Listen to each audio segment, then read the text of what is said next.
अस्सलाम वालेकुम फ्रेंड्स। 5 हैरत अंगेज बातें। भारत में 95% लोग दूध नहीं पीते। ज़ेबरा का दिल नहीं होता। बंदर चाइनीज ज़बान समझ सकते हैं। यूके में कभी जोड़ा बच्चे पैदा नहीं हुए। ये सब पॉइंट्स गलत है। बिजली नहीं थी, टाइम पास कर रहा था। गौर से पढ़ने का शुक्रिया। एक सूट निकालने के लिए पूरी अलमारी को बर्बाद करने वाले कौन को भाई कहते हैं? जिंदगी में हमेशा एक बात याद रखना कि ट्रेन कभी पंक्चर नहीं होती। क्या आप लोग भी गर्मी से परेशान हैं? अगर हाँ तो मैं क्या करूं? मैं कौन सा लंदन में हूँ, मैं खुद बड़ा परेशान हूँ। चिप्स चाय में डुबो के खाए, मजा ना आए तो दोबारा ऐसी वाहियात हरकत ना करे।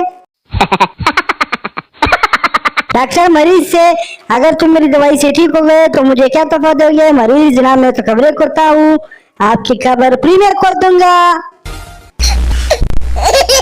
आजकल घूमने जाना ही नहीं पड़ता, बैठे बैठे लोग दिमाग घुमा देते हैं।